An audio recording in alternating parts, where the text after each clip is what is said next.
हमारी आज की कहानी है स्वार्थ का फल। किसी गांव में एक ऊंट और एक सियार साथ साथ रहते थे। वे साथ साथ भले ही रहते, किंतु उनमें कोई गहरी दोस्ती भी नहीं थी। वे केवल पड़ोसी की भांति ही रहा करते थे। उस गांव के पास एक नदी बहती थी। नदी की दूसरी और बालू के मैदानों में उस समय खरबूजे की खेती होती थी। यह बात सियार को मालूम थी। उसका मन प्रतिदिन खरबूजे खाने के लिए ललचाता था। उसकी जीभ से लार टपकने लगती थी, लेकिन वह बेबस था। नदी पार करना उसके बूते की बात भी नहीं थी। सियार बड़ा चालाक था।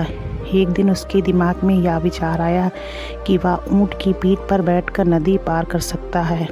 उस विचार के सोचते ही वह ऊंट के पास जा पहुंचा। ऊंट दादा, यदि बुरा ना मानो तो एक बात कहूँ, सियार ने उससे पूछा। ऊंट को तो सियार की चालाकी मालूम नहीं थी। उसने झट से हाँ कर दी। तब सियार कहने लगा, ऊंट दादा, नदी के उस पार खेतों में खरबूजे की अच्छी फसल लगी है। मुझे यह बात अच्छी तरह मालूम है। यदि तुम चाहो तो हमें खूब मीठे मीठे खरबूजे खाने को मिलेंगे।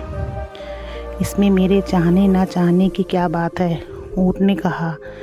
तब सियार भोली सूरत बनाकर बातें बनाने लगा। दादा, तुम्हें पता ही है, मैं ठहरा कमज़ोर नदी पार नहीं कर सकता।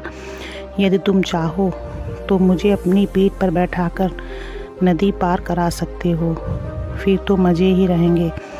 सियार की बात सुनकर ऊंट ने हामी भर दी। दोनों ने फैसला किया, आधी रात को नदी पार की जाएगी। आधी रात में वे दोनों नदी के किनारे पहुँचे। सियार ऊंट की पीठ पर बैठा और ऊंट ने नदी पार कर ली। इसके बाद वे खेतों में पहुँचे।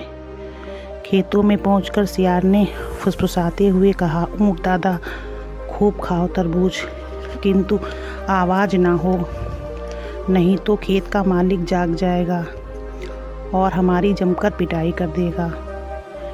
दोनों सावधानी पूर्वक खरबूजे खाने लगे। सियार ठहरा छोटे पेट वाला। उसका पेट जल्दी ही भर गया। सियार ने ऊंट से कहा, मुझे अब हुआस आ रही है, मैं तो अब हुआ करूँगा।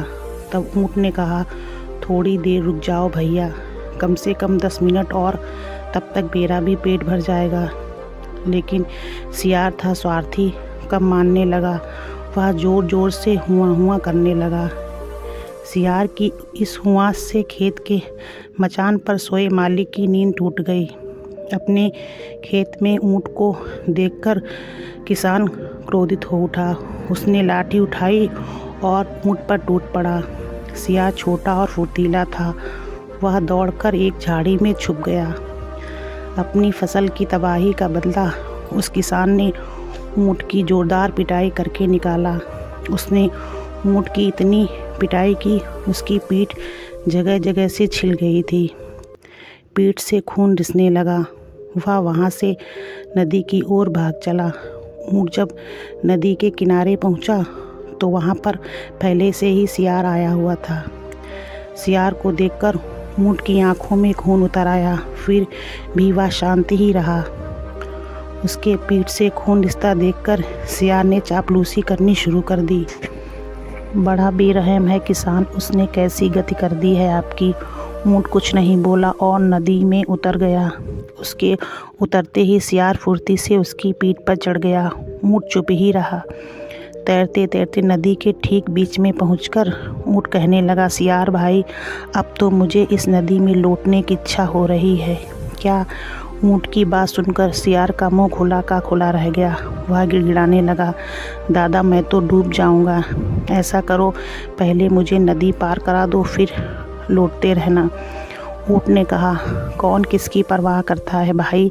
मेरे कहने पर तुम्हारी हुआस नहीं रुकी तो तेरे कहने पर मेरी लौटास कहाँ रुक सकती है।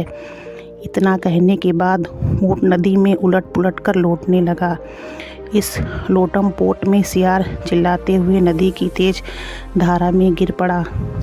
नदी के तेज बहाव में जब सियार डूब गया तब नदी पार करके अपने गांव पहुंच गया। हमें इस कहानी से यह शिक्षा मिलती है, स्वार्थी लोगों का यही हाल होता है, जैसे सियार का हुआ। अतः स्वार्थपन को त्याग देना चाहिए। अगर आपको हमारी वीडियो अच्छी लगे तो प्लीज़ लाइक और सब्सक्राइब ज़रूर करें।